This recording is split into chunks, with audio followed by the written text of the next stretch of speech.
Ah.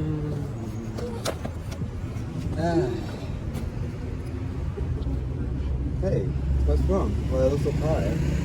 I'm still confused about what we just learned. I can catch it. Oh, it's bad, but I think you don't have to worry about that much. I'm still confused too, you know? Don't be serious.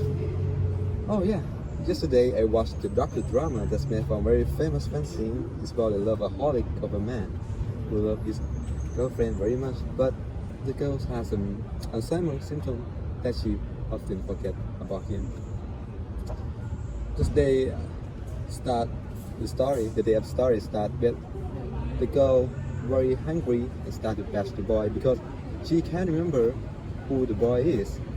But the boy just tell her to chillax a little bit and explain that I'm your boyfriend, don't you remember? And then she get it. So the boy just told her that can you wait for like estimated 10 minutes? I will buy some food for you. Some of your favorite foods.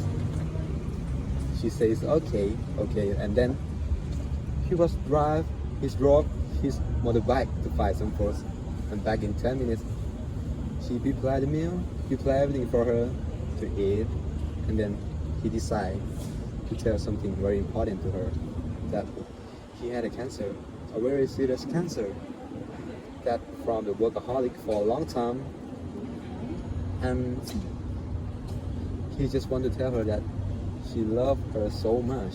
If one day he's gone, he just wants her to be happy.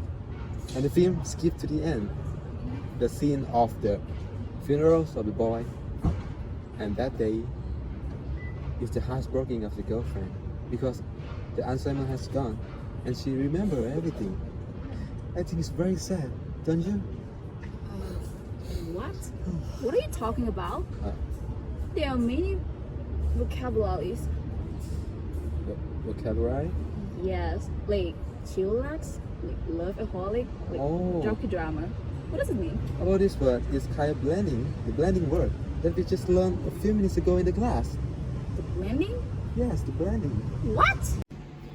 Today we are going to learn about blending, which is a way to create a new word by combining words together. There are several ways to blending.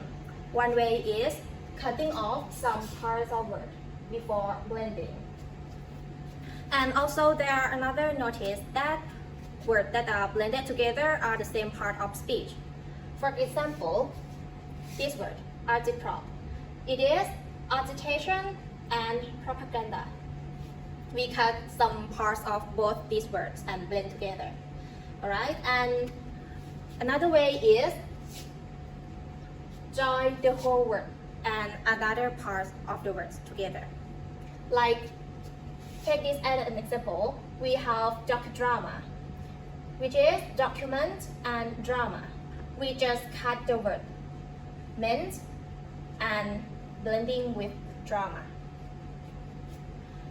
Or you can overlapping components that are sound alike, such as word hungry and angry. When we blend them together, we got the word hungry. Did you get it? Well, actually... Oh yeah, this morning I watched a very interesting news. I just want to show you. Good evening everyone, welcome to EGS News channel. Today we have a story from one of our audiences that said he was a witness of something you never believe. Let's say the name of the audience is Tu, and here's the story. Mr. Tu and his friend were sitting in the middle of the paddy fields whilst having their fast food breakfast. Suddenly, a landman with his lemon yellow handbag came out of nowhere and grabbed the hairbrush from the handbag, smashing the scarecrow of Mr. Tu's paddy fields for no reason. Consequently, the scarecrow broke into 2 pieces, and the red hot candy spread out all over the lane. Before Mr. Tu had a chance to be shocked and surprised that the scarecrow, which he had inherited from his ancestors, turned out to be a piñata, he called the fast food for help. Not long after, the police came in and caught the crazy man red-handed in the act of using a metal tool like a nutcracker to crack the hard candy open for the white dust inside.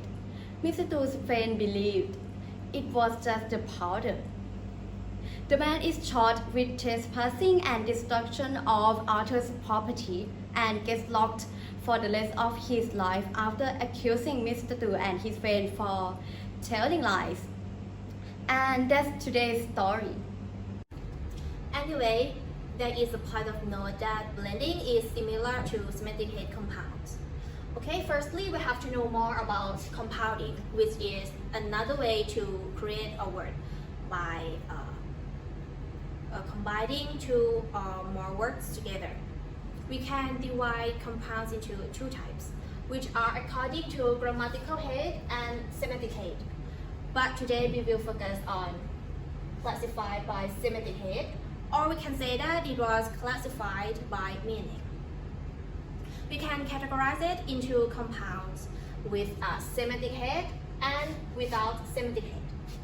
Okay, first, with semantic head. As its name with semantic head, that means the word has the head or the root of meaning and modifier. We can divide it in two groups as always, attributive and subordinative. The keyword of attributive is subgrouping.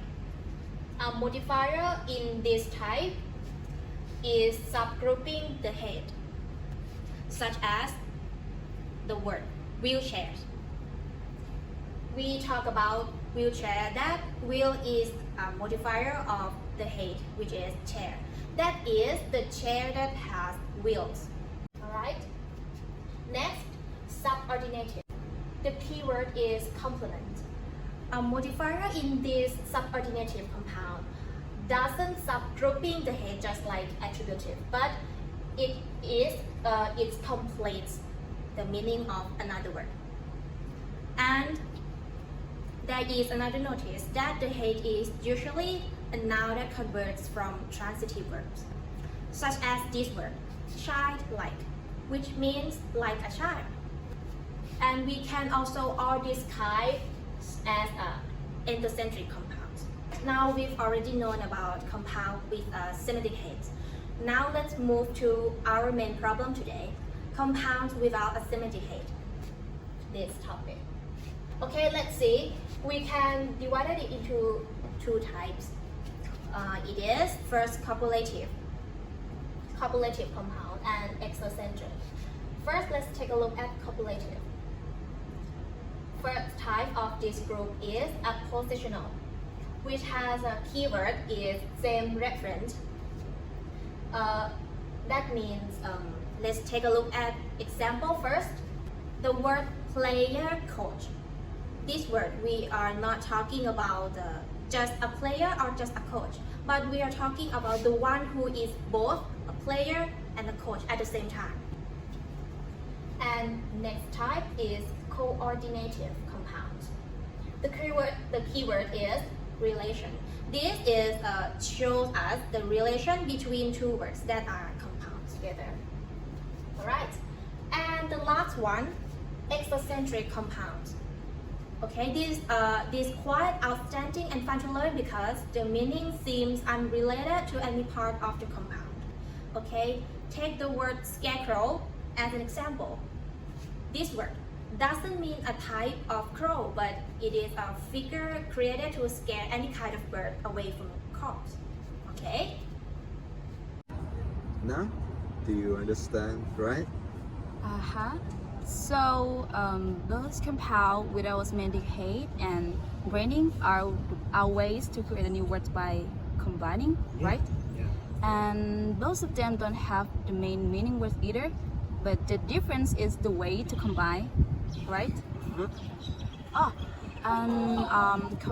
Compounding still maintain the original form of words, while branding cuts or changes some part of words.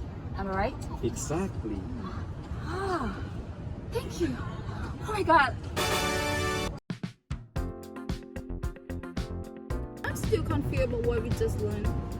I can catch it. Oh, how about this?